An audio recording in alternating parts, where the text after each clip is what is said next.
This is India's #1 news network, and you're watching News 9. English news as it should be.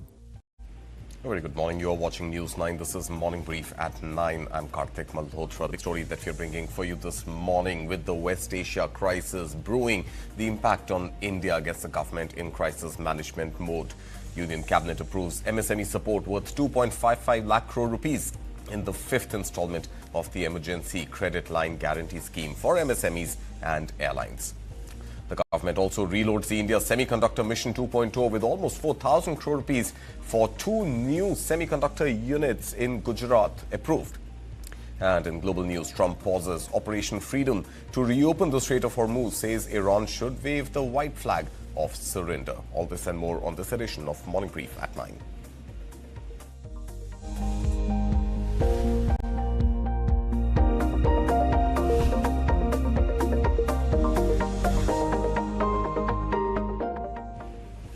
You're watching Morning Brief at 9. First up, a quick look at all the headlines you're tracking for you this Wednesday morning.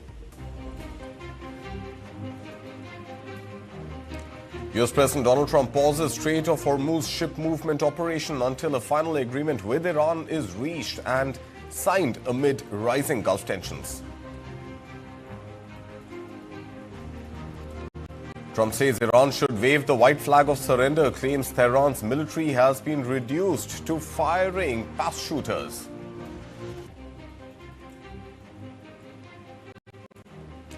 U.S. Secretary of State Marco Rubio warns China against any destabilizing moves on Taiwan ahead of President Donald Trump's upcoming visit to Beijing on May 14th and 15th.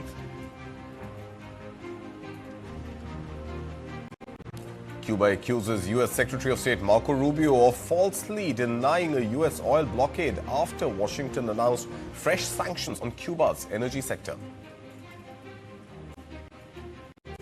Deadly Russian attacks kill at least 25 civilians across Ukraine, with President Volodymyr Zelensky accusing Moscow of utter cynicism while pushing for a parade truce on May 8th and 9th. Apple agrees to pay $250 million to settle claims that it overstated Siri's artificial intelligence capabilities to iPhone buyers. Samsung Electronics surpasses the $1 trillion market valuation for the first time, fueled by soaring demand for AI chips, becomes the second Asian firm after TSMC to reach the milestone. The Union Cabinet approves 2 semiconductor projects worth over 3,900 crore rupees in Gujarat. Total sector investments rise to 1.64 lakh crore rupees. And the Union Cabinet approves Emergency Credit Line Guarantee Scheme, or ECLGS 5.0, with 18,100 crore rupee outlay to support MSMEs and airlines facing financial stress amid West Asia conflict.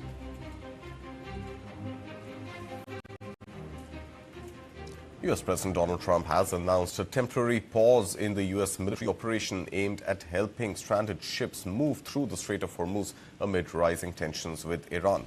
Posting on Truth Social, Trump said the decision was taken following requests from Pakistan and other countries, and because great progress had been made towards possible agreement with Iran. He added that while the blockade in the Strait of Hormuz would remain in place, Project Freedom, that is the movement of ships through the vital waterway, would be paused briefly to see if a final deal could be reached and signed. The announcement comes amid escalating tensions in the Gulf region. The U.S. military claimed it destroyed several Iranian boats, cruise missiles and drones in the Strait of Hormuz. Meanwhile, the United Arab Emirates said it intercepted missile and drone attacks from Iran for a second consecutive day.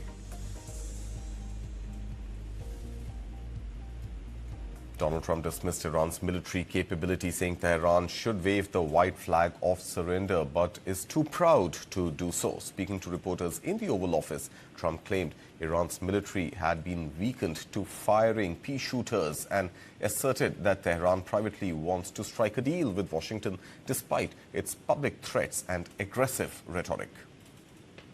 They should wave. They're very proud.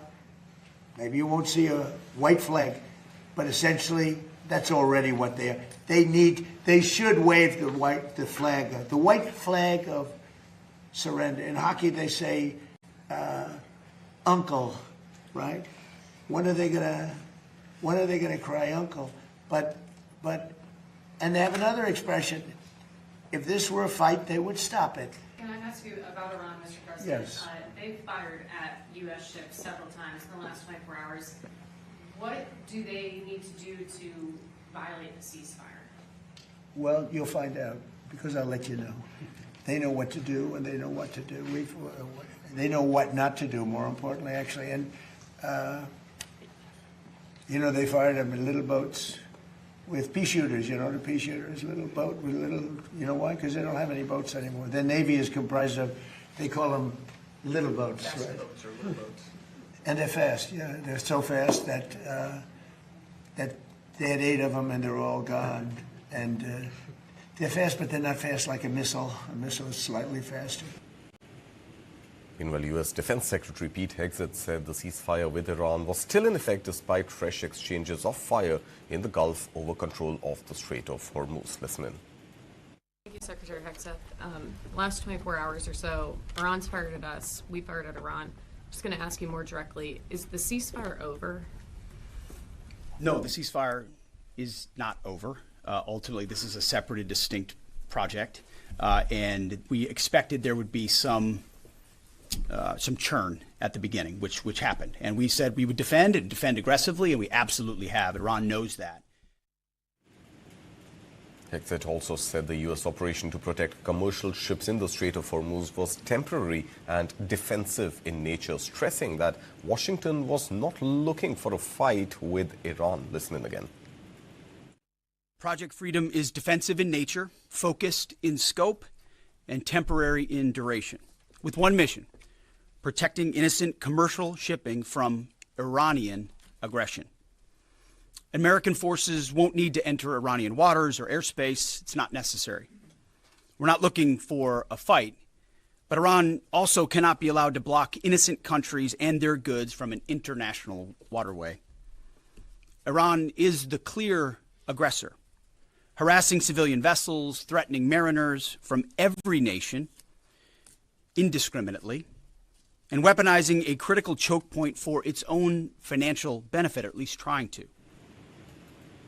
U.S. Secretary of State Marco Rubio said a U.S.-backed UN resolution demanding Iran stop attacks and mine-laying in the Strait of Hormuz would test the credibility of the United Nations, while urging China and Russia not to block the move with vetoes.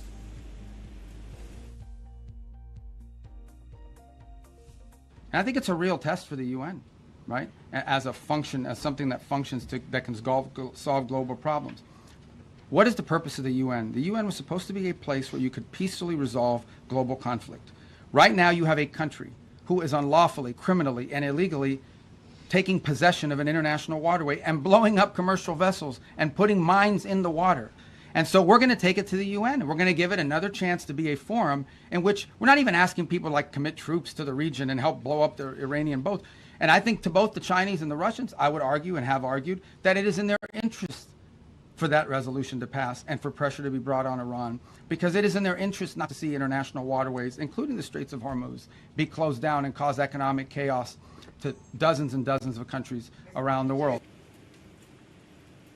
Well, the UN Security Council members are set to begin talks on a US and Bahrain-backed resolution that could impose sanctions on Iran and potentially authorize military force in Tehran if Tehran fails to stop attacks and threats against commercial ships in the Strait of Hormuz.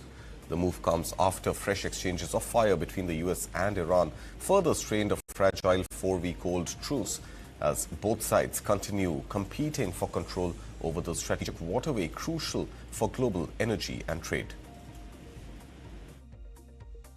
We are deeply concerned that multiple missiles and drones were launched at the United Arab Emirates on May 4th, which reportedly resulted in 3 people injured and caused a fire at an oil facility in Fujairah oil industry zone. In addition to the incident, several strikes targeting vessels took place in and around the Strait of Hormuz in recent days, that is significantly raising the danger of renewed hostilities in the region amid an increasingly strained cessation of hostilities. We call on all parties to exercise maximum restraint and refrain from any action which could escalate tensions and undermine ongoing diplomatic and mediation efforts. Staying with West Asia, the United Arab Emirates has restricted flights to a limited number of approved routes until at least May 11th and activated emergency security protocols. Now, this move has been issued by the country's Civil Aviation Authority.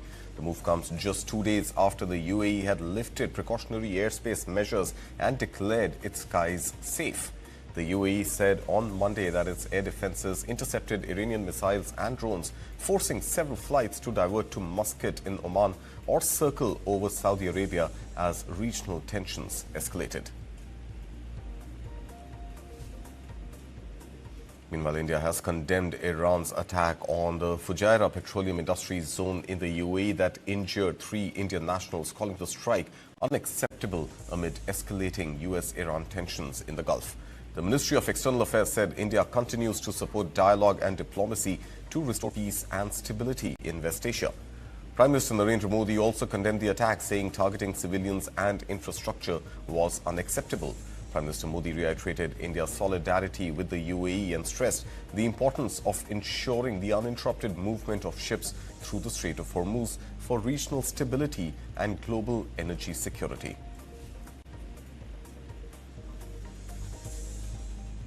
Well, External Affairs Minister Dr. S. Jaishankar said India is playing a major role in driving global economic growth despite rising uncertainty and instability across the world.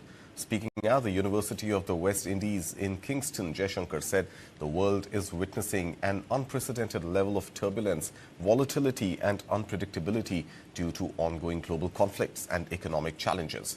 He added that India continues to remain a major contributor to global growth even during these very uncertain and unpredictable economic times. Listen in. When COVID happened, actually we were obviously the earliest and the primary source of vaccines for them. When the Ukraine conflict erupted, there was an energy disruption, there was a fertilizer shortage, there was a food problem because Ukraine was a major exporter of wheat. And in our own neighborhood, some countries, notably Sri Lanka, went into a very deep economic crisis. And actually we stepped forward with a very major financial package which was significantly bigger than what the IMF eventually gave them. And ours was unconditional as contrasted with what the IMF did. And today we are again facing that situation when fighting broke out in the Gulf on 28th February. A lot of our neighbors, obviously, and we included, we faced acute fuel, gas, and oil shortages. On to national news now. The Union Cabinet has approved the Emergency Credit Line Guarantee Scheme, or ECLGS 5.0, with an outlay of 18,100 crore rupees to support MSMEs, airlines and other businesses facing financial stress due to the ongoing West Asia conflict. The scheme is expected to enable additional credit flow of up to 2.55 lakh crore rupees, including 5,000 crore rupees specifically for the airline sector. Now, briefing reporters after the cabinet meeting, Union Minister Ashwini Vaishnav said the scheme aims to ease liquidity pressure on businesses impacted by the West Asia crisis. Now, under the scheme, the government will provide 100% credit guarantee coverage for MSMEs and 90% coverage for non-MSMEs and airlines through the National Credit Guarantee Trustee Company Limited. The guarantee will protect lenders against defaults on additional loans given to eligible borrowers. Now, businesses with standard loan accounts as of March 31st, 2026 will be eligible. MSMEs and non-MSMEs can avail additional credit of up to 20% of peak working capital used in the fourth quarter of FY26, capped at 100 crore rupees. Airlines can borrow up to 1,500 crore rupees under the scheme, subject to conditions. The loan will come with no guarantee fee. MSMEs and non-MSMEs will get a 5-year repayment period with a 1-year moratorium, while airlines will get 7 years with a 2-year moratorium. The scheme will remain valid for loans sanctioned till March 31st of 2027. आज जो ECL GS 5 लाया गया है, ये इन सबसे बड़ा scheme है, क्योंकि यही टाइम है जब दुनिया भर में जब लोग ऑल्टरनेट सप्लाई चेन की तरफ अट्रैक्ट हो रहे हैं, तब हमारे MSMEs और हमारे एक्सपोर्टर्स को, हमारे मैन्युफैक्चरर्स को एक अगर स्ट्रांग सपोर्ट मिल जाए तो वो लोग बहुत स्ट्रांगली अपने आप को दुनिया भर में स्टैब्लिश कर लेंगे. ये सब सोच के इस स्कीम को इतना बड़ा बनाया गया है. टोटल सपोर्ट इसमें 2,55,000 करोड़ रुपीस का टोटल सपोर्ट मिलेगा, which is huge, which is a very large number. इस स्कीम में जो कॉस्ट आएगी, because this will be basically credit from the banking sector to the MSMEs and aviation sector. Banks जो credit देंगे वो ये amount है, और 18,000 करोड़ रुपीस गवर्नमेंट का टोटल आउटले लगेगा. उसकी जो कॉस्ट आती है, क्रेडिट को गारंटी करने की जो कॉस्ट आती है, वो अमाउंट है 18,000. And from crisis mode to opportunity mode, well, the Union Cabinet has also approved 2 new semiconductor manufacturing projects worth over 3,900 crore rupees as part of India's push to build a self-reliant chip manufacturing industry. The projects approved under the India Semiconductor Mission will be set up in Gujarat and are expected to create jobs for more than 2,200 skilled professionals. With these approvals, the total number of sanctioned semiconductor projects in India has risen to 12, taking cumulative investments in the sector to nearly 1.64 lakh crore rupees. करीब 12 अब तक 10 semiconductor units का approval हुआ है India semiconductor mission में. उसमें से 2 में कॉमर्शियल प्रोडक्शन ऑलरेडी स्टार्ट हो गया है. एक 31 मार्च को प्रधानमंत्री जी ने उसका इनॉग्रेशन किया था, एक 30 अप्रैल को उसका सेकंड वाले का. और अच्छी बात यह है कि दोनों के दोनों प्लांट्स की फुल कैपेसिटी बुक हो चुकी है. मतलब जितना मैन्युफैक्चर करे वो फुल्ली उसकी बुकिंग हो चुकी है. इतना अच्छा, मतलब एक लोगों के ऊपर दुनिया भर में एक क्वेश्चन मार्क था कि भारत सेमीकंडक्टर बना सकेगा कि नहीं बना सकेगा. वो क्वेश्चन अब सेटल हो गया है, और भारत के प्रोडक्शन की क्वालिटी, हर तरह की जो लर्निंग कर्व था, वो लर्निंग कर्व अब पूरा हुआ. All right, with that, we will slip into a short break. On the other side of the break, we'll bring you a perspective on the stock markets as Sensex has opened more than 500 points up in trade this morning. That and more on the other side. You're watching News9.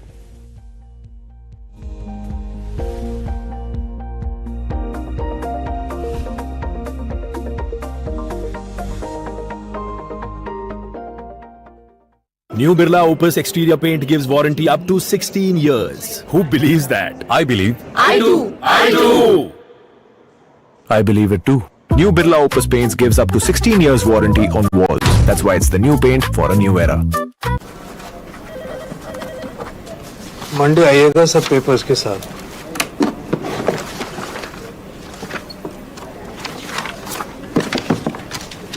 सारे papers हैं sir. How can I avoid multiple bank visits for my home loan?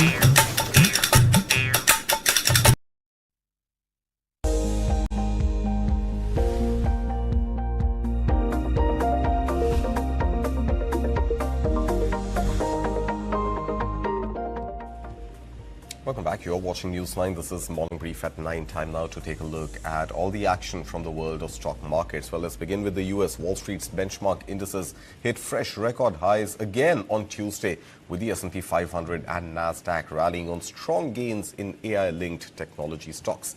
Chip giant Intel led the surge alongside other semiconductor firms as investor optimism around AI continued to fuel markets. Investors additionally focused on strong quarterly earnings, with corporate profits tracking their strongest growth since 2021. Here's a report. Wall Street's main indexes gained on Tuesday, with the Dow adding nearly 0.75% and the S&P 500 and NASDAQ notching record high closes, climbing 0.8% and 1% respectively. With the U.S.-Iran ceasefire holding, investors turned their focus to quarterly earnings and AI-related companies. Shares of Supermicro rallied more than 18% in extended trading after the company forecast quarterly revenue above Wall Street estimates, banking on robust demand for its AI servers. And shares of Advanced Micro Devices, which closed 4% higher, climbed further in extended trading after the chipmaker also forecast quarterly revenue above estimates, betting on resilient demand for its data center chips as cloud providers accelerate spending on AI infrastructure. Brad Conger is Chief Investment Officer at Hurdle & Company.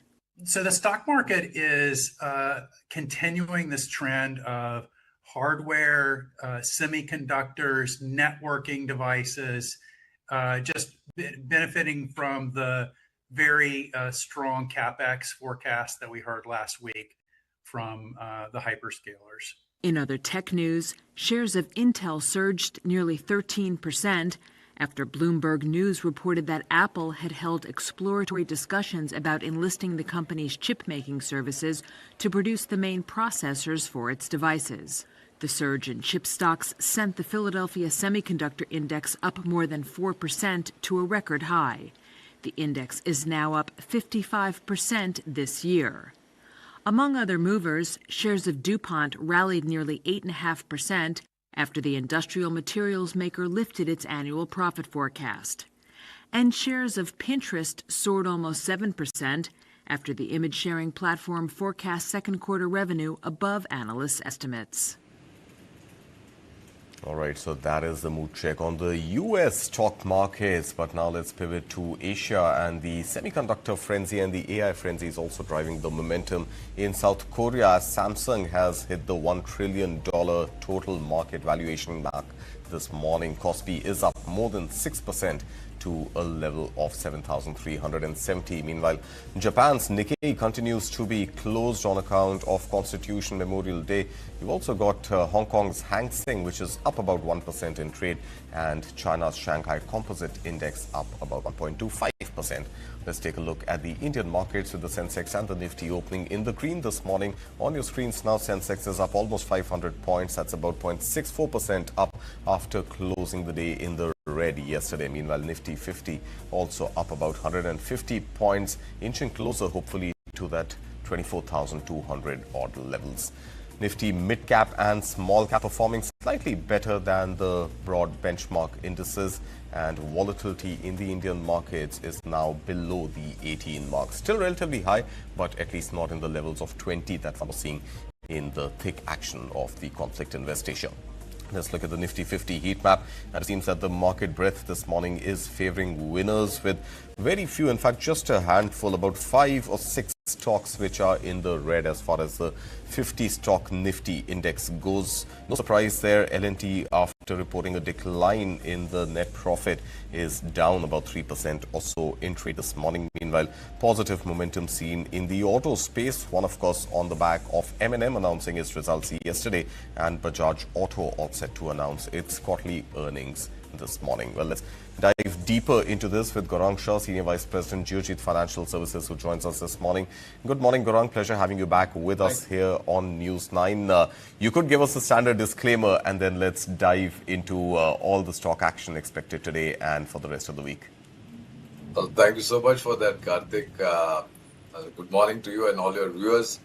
All investment ideas that I'll be sharing with you this morning on your show, Karthik, they are from our fundamental research team from a long-term point of view.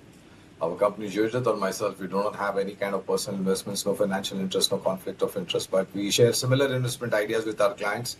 They might have their investment interests. So on the markets, Karthik, I think good to see green post whatever statements made by US, Iran, and of course the earnings, basically Q4 has shown a little bit of more, or rather thrown a little bit of more green on the screen as we speak. But crucial levels, I think 23,800 on the lower side Nifty spot, and 24,200 to 24,300. That's the broad range. But my sense, Karthik, is that if we are my hope is that this week we'll see a little bit of more higher level, and if we get a closing basis close above 24,350, then there is a possibility that possibly by this weekend or next week we may move towards 24,500 to 24,600. This is my guess. I hope I'm right on that. So I'm sure a lot of people placing their bets on your hopes there, Gaurang. 24,500, a much awaited threshold that the Indian market should hopefully cross if stability or some sense of stability continues in West Asia. Let's move to some stocks in news this morning, and let's begin with the auto pack, because Bajaj Auto is all set to report its Q4 results today, and there is also likely to be this announcement on share buyback and announcement of some dividend. And this comes again a day after M&M had reported as much as 42% jump in consolidated net profit, much higher for its standalone business, and has also announced a dividend of 33 rupees per share. Overall, what do you make of the auto pack, given the kind of commentary that we've already heard from management from Maruti Suzuki, which seems to be perhaps one exception, which has a large auto book of 1.9 lakh units or so. But beyond that, the auto sector definitely seems to be in good shape, at least not just trade this morning, but even guidance so far is concerned. So overall, positive one across auto segments: two-wheelers, three-wheelers, four-wheelers, passenger vehicle, and pure electric play, Karthik. India ended up signing its 8th or 9th free trade agreement with New Zealand. I think it was on 28th of April, if I'm not mistaken. Correct me if I'm wrong.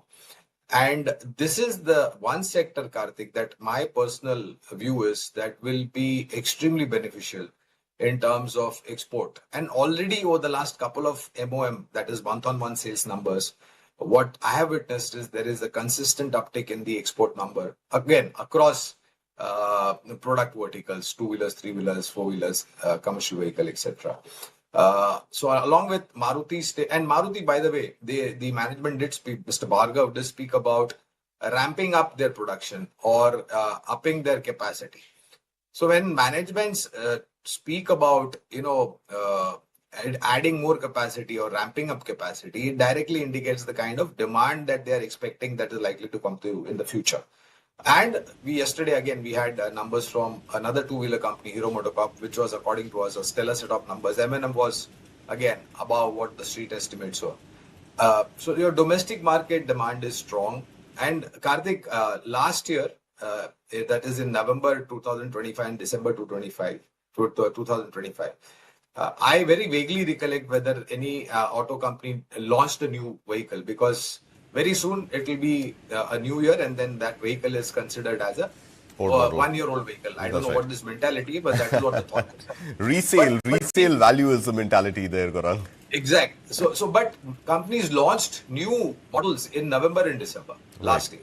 So that's the kind of spirit, that they've got, that animal instincts that they've got. And I would say that don't only look at auto companies, also look at tire manufacturing companies, battery manufacturing companies, and OEM segment companies, because all these things makes an auto universe. All right, so don't just look at core auto, even look at the ancillaries. This would also perhaps potentially also include the battery makers, which again becomes an all-new line of expansion, not just for automobiles, but also beyond.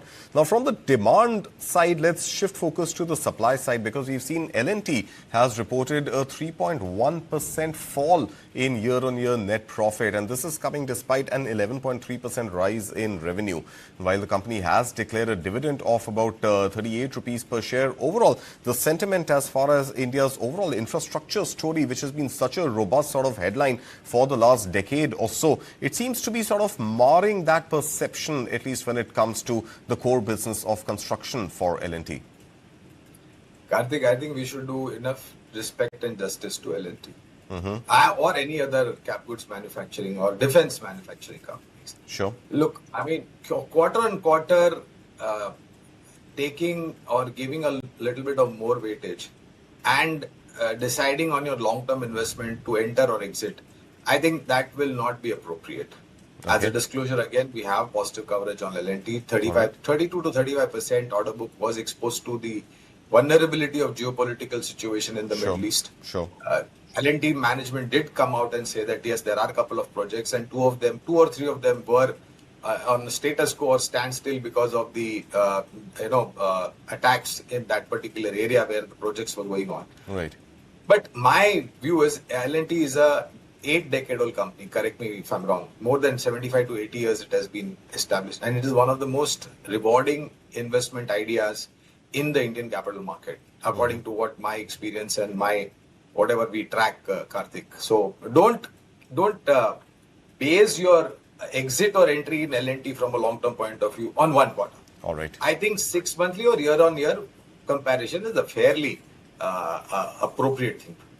Fair enough. Okay, so don't go short on L&T is a word coming in just as yet. Don't look at just one quarterly report card to place long-term bets on an 8-decade-old company. All right, let's move on to other sort of management commentaries that we have heard in Q4. Of course, we have spoken in detail about the auto space. So let's skip that and move to the IT space, because headwinds in the IT space are absolutely harsh and unforgiving, with the growth for this financial year FY27 expected anywhere between only 1.5% and 3.5% on average across the IT space. In the BFSI space, there is some expectation of a sharp recovery because, of course, 2026 was a particularly tough year for the BFSI space. But I want to spend some time on the FMCG space, because there seems to be a broad understanding that the pivot is likely going to be on volume-driven growth, and we are unlikely to see price hikes. What do you make of the FMCG space, of course, in the context of the results that we've heard from HUL, from Marico, from Dabur and the like? So I think so far so good, Karthik. No complaints. But future, I mean, immediate short to medium term is a concern on two basically parameters. One is the supply side issue, raw material input, and second is a deficit of blessings from rain god, as predicted by the SkyMet and Met department. My view is that it is a little bit early, and if there is any particular change in pattern for weather, and if the rain gods do shower their blessings on India, maybe a little bit of small shortfall can definitely be taken into consideration.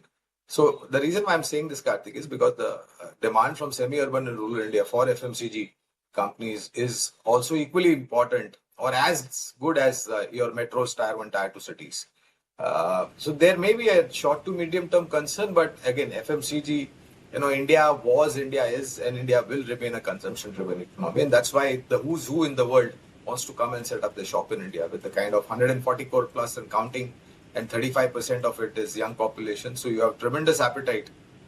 It may be a little bit lower in inflationary times, but I think when things get back to normal, people do, you know, they dig into their pockets, and spending is definitely picking up. So that's the immediate, but we are positive on HUL, ITC, Tata Consumer, Dabur, Marico, Nestle, beg your pardon, and Britannia.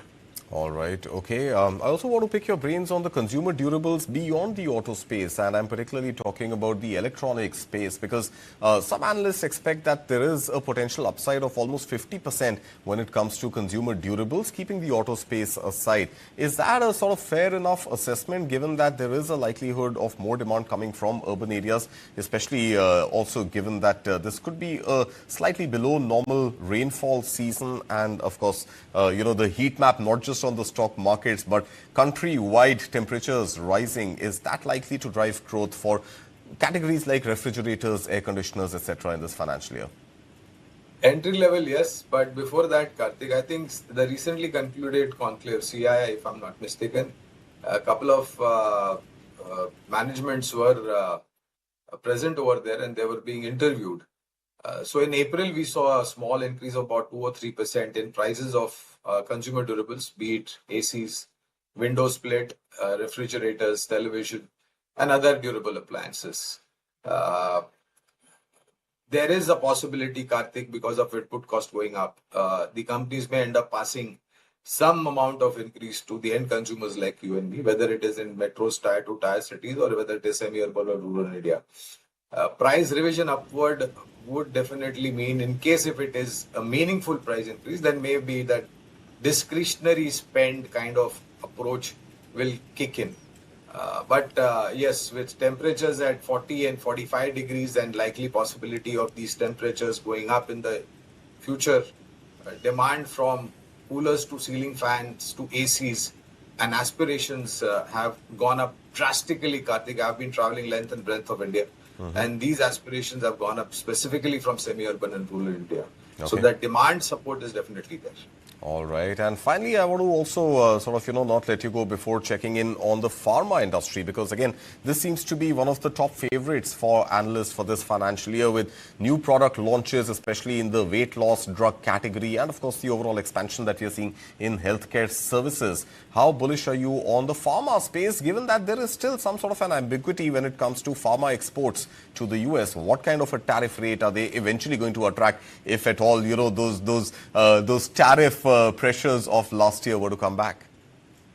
So I wonder when that magic wand Trump is going to, do the circles, Karthik, on that branded drugs. And remember one thing, Karthik, it is not the Indian consumers or Indian companies who are going to pay more. It is the American citizen who's going to pay more. No doubt about that. Tariffs have to be. So I mean, I don't know what common sense and wisdom prevails upon that intelligent president called Mr. Donald Trump of United States of America. But I think it is already there in the price, point number one. Point number two, you mentioned about this diabetic and weight loss drug. So there have been reports recently that, these are available on OTC basis without prescription on not so regulated market. So if the regulator has to take cognizance of this, and if they are going to come down heavily, and if they are going, then there may be short to medium term, there might be a little bit of flutter in companies related to or manufacturing these, drugs. But overall, again, across sentiments, branded drugs, CDMOs, generics, biosimilars, we remain positive. Sun Pharma did a big acquisition, Karthik, about a week or 10 days back. And that's extremely taken well by the market.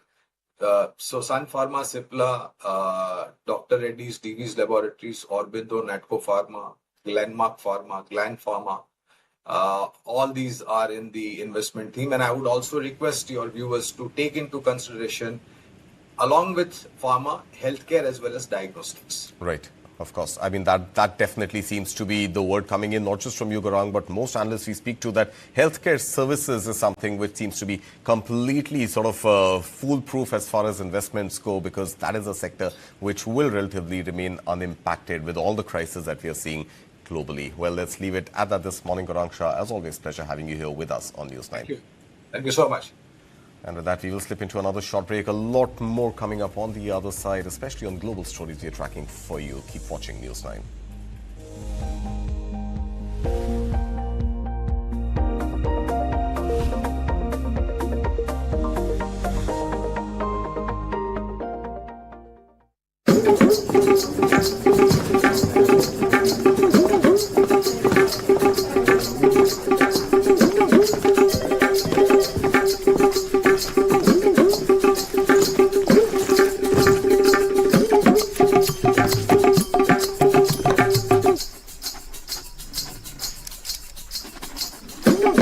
Create a system to clear my case backlog.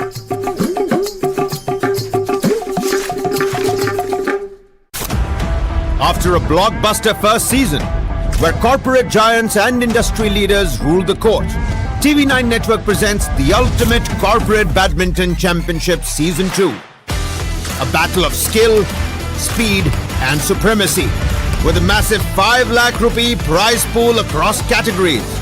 At Pulela Gopichand Badminton Academy, Gachibowli, Hyderabad, from the 15th to the 17th May 2026. The court is set. Let the battles begin. Catch the action only on TV9 Network. To register, log on to www.tv9x.com. Associate sponsor KL deemed to be university. Special partners Campa Sure, Shukar Hai, Sure Hai. JK Max Paints. ChatGPT helps you get answers and find inspiration. Venue partner Pulela Gopichand Badminton Academy.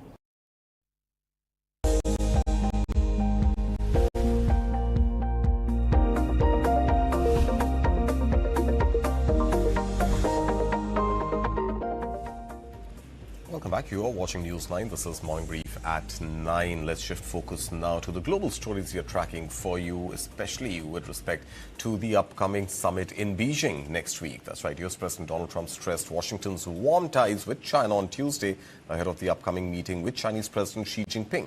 Now, speaking at the Oval Office, Trump described his Chinese counterpart as what he called a tremendous guy and said the two leaders share a strong relationship. The high-stakes talks between the two leaders in Beijing on May 14th and 15th is expected to focus heavily on Iran and tensions around the Strait of Hormuz. In recent days, Washington has urged Beijing to step up diplomatic pressure on Tehran to keep the critical shipping route open.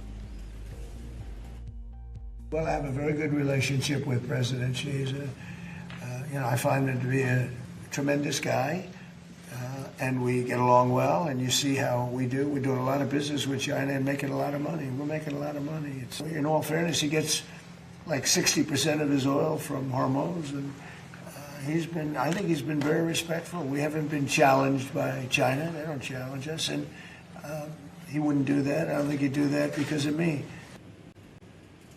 Meanwhile, U.S. Secretary of State Marco Rubio said Taiwan is likely to be a key topic when President Donald Trump meets Chinese President Xi Jinping next week in Beijing. Rubio said Washington does not want any destabilizing events involving Taiwan or the wider Indo-Pacific region. Listen in. Does the president intend to press Beijing on its Taiwan policy when he visits China next week? I'm sure Taiwan will be a topic of conversation. It always is. As you know, we understand the Chinese understand our position on that topic. We understand theirs, and I think both parties, without getting ahead of myself of what will happen in the talks, but I think both countries understand that it is neither one of our interests to see anything destabilize happen in that part of the world. We don't need any destabilizing events to occur with regards to Taiwan or anywhere in the Indo-Pacific. And I think that's to the mutual benefit of both the United States and the Chinese. Well, Marco Rubio also denied that the United States was carrying out an oil blockade on Cuba, adding that the status quo in the country was unacceptable and Washington would address it soon. Listen in.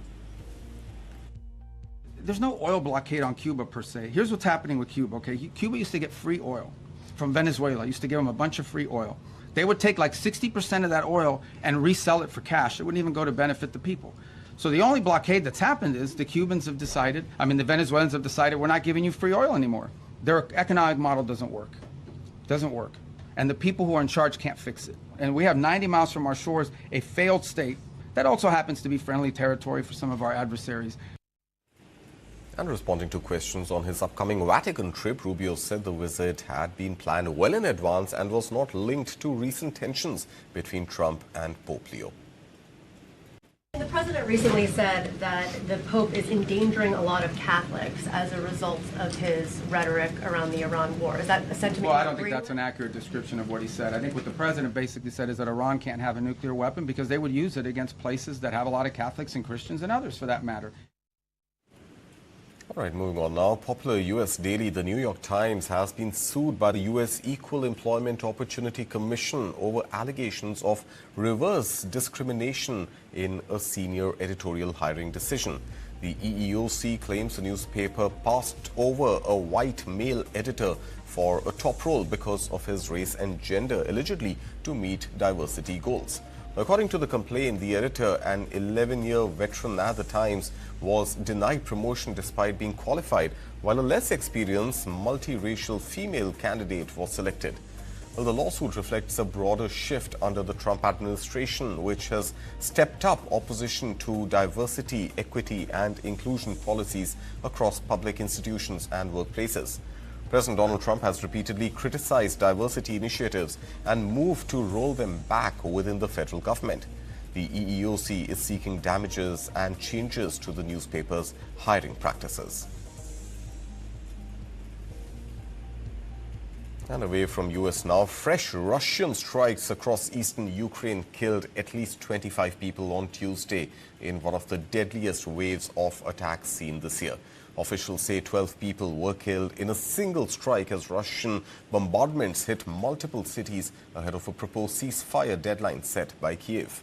Now, the attacks underscored the fragile state of diplomacy and the continuing human cost of Ukraine's war with Russia.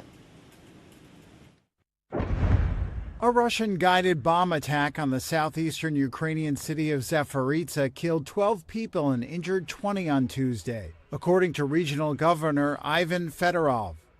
He said residential buildings, a car repair service, and a car wash were damaged in the attack, which sparked fires. City official Rahina Karchenko assessed the scene. A cynical strike on facilities in the city of Zaporizhzhia, 4 guided aerial bombs. After the hit, the enemy intentionally began attacking those locations with Shahid drones. For a very long time, state emergency service workers and municipal services were unable to approach the location. This was one of several attacks in eastern Ukraine that killed at least 25 people on Tuesday, hours before the deadline for a proposal from Kyiv for an open-ended ceasefire to begin at midnight. Russia announced a ceasefire for May 8th to 9th, this Friday and Saturday, to coincide with commemorations of the Soviet Union's victory over Nazi Germany in World War II and a military parade in Moscow's Red Square. Ukraine, in response, announced a proposal for an open-ended ceasefire starting at midnight on Wednesday, urging Russia to reciprocate.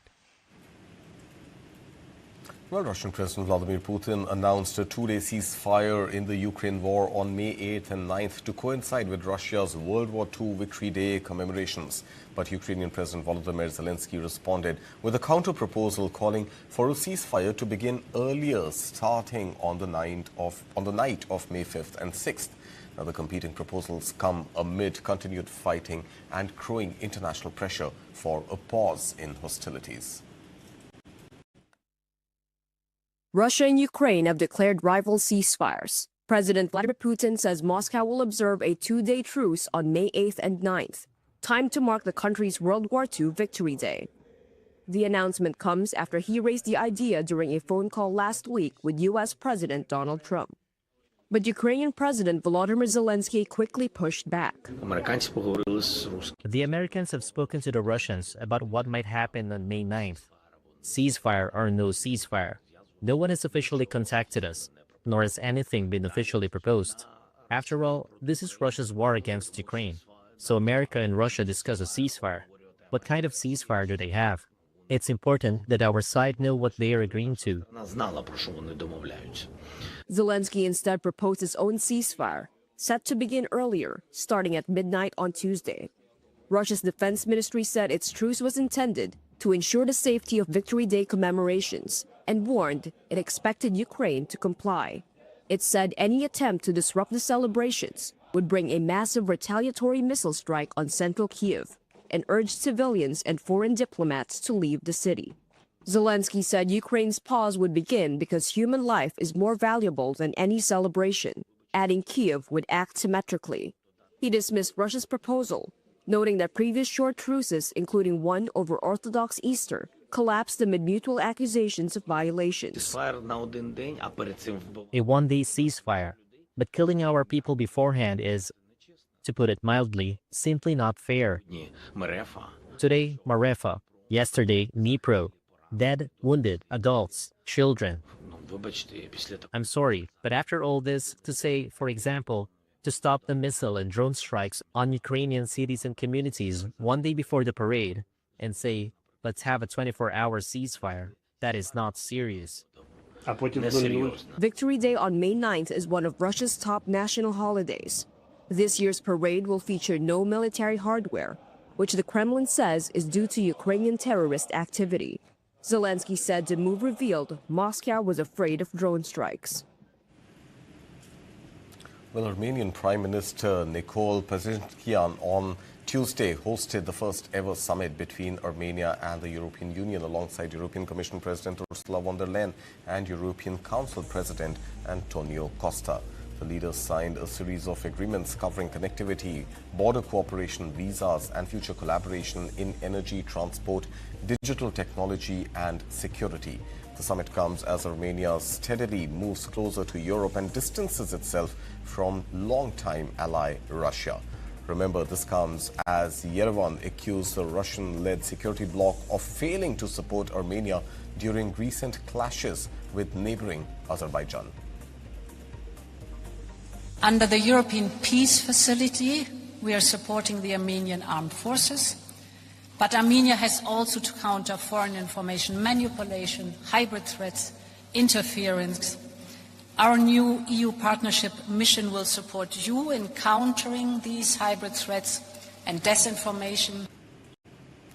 Well, British Prime Minister Keir Starmer has convened leaders from across British society for emergency talks on anti-Semitism following a series of violent attacks targeting Jewish people. The move comes after the stabbing of 2 Jewish men and several other assaults that have heightened fear within Britain's Jewish community. The UK government has since raised the national terror threat level to severe and announced an additional £25 million in funding to strengthen protection for Jewish institutions and communities. We can't accept a future where communities feel safer only behind higher walls. Security is essential, but that is not enough. We must also deal with the forces that drive this hatred in the first place. So we're confronting them directly. One of the lines of inquiry is whether a foreign state has been behind some of these incidents. We're investigating, of course, all the possibilities. And we're clear that these actions will have consequences if that proves to be the case.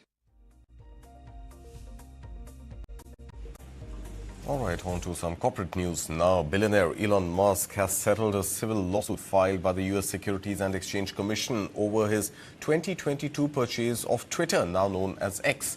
The American financial watchdog has accused Musk of delaying disclosure of his initial Twitter stake, allegedly giving him an unfair advantage while building his position in the company. Elon Musk has settled the U.S. Securities and Exchange Commission lawsuit against him for a $1.5 million fine.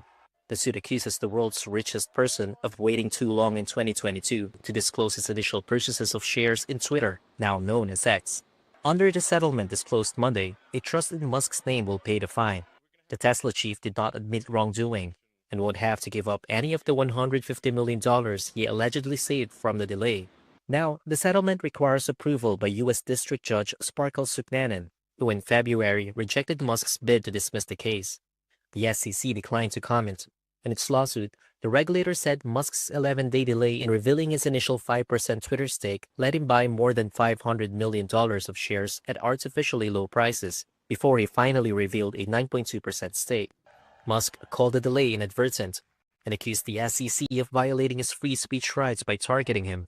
The case is separate from a civil suit where a San Francisco jury in March held Musk liable for having defrauded Twitter shareholders after announcing the buyout. Staying with Elon Musk, now in Europe, Elon Musk has hinted that Tesla is close to securing approval for its full self-driving system. But European regulators are reportedly questioning the technology's safety claims, keeping Tesla's autonomous driving ambitions under close watch. Take a look. Tesla CEO Elon Musk has projected confidence that the EU will soon green-light the carmaker's full self-driving system.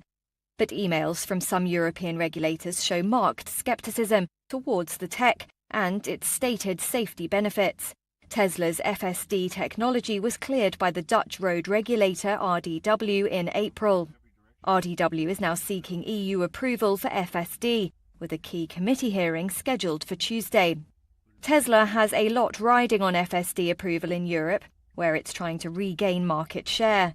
The EV maker charges a monthly subscription for FSD, which can drive itself under certain circumstances, but requires the driver to be fully attentive at all times. But in previously unreported email correspondence, regulators in the Netherlands, Sweden, Finland, Denmark and Norway, who could prove critical to Musk's approval push, have raised a number of concerns over the technology. Those include the system's tendency to speed, whether it's safe to use on icy roads, and drivers' ability to circumvent features designed to prevent cell phone use. That's according to the emails which were seen by Reuters through public records requests. They also expressed frustration with Tesla's strategy of publicly encouraging vehicle owners to pressure regulators to approve FSD. The EU committee will hear on Tuesday from Dutch officials about why they approved Tesla's FSD. Tesla did not respond to requests for comment. For FSD to be approved, committee members representing 55% of EU member states and 65% of the bloc's population must vote yes. There is no vote scheduled on FSD this week, and the next committee meetings are expected in July and October.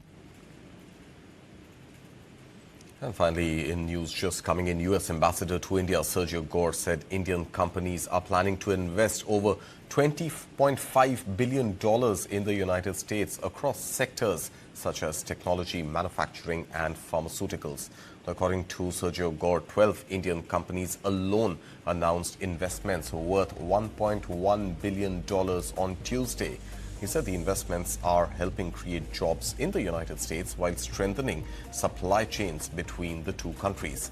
Sergio Gore further added that stronger economic ties between India and the United States benefit both nations and reflect growing business cooperation under U.S. President Donald Trump's leadership.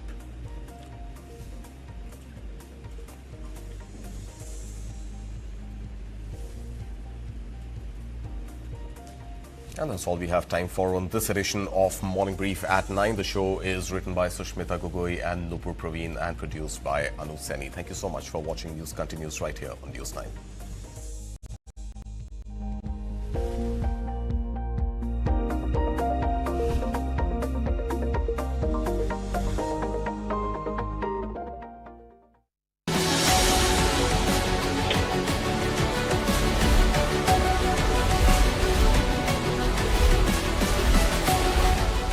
Why has Iran stopped the traffic in the Strait of Hormuz? They want to attack us, they want to target us, so we have to defend ourselves. They are punishing countries outside the region as well, like India, and like countries in South and East Asia. This is completely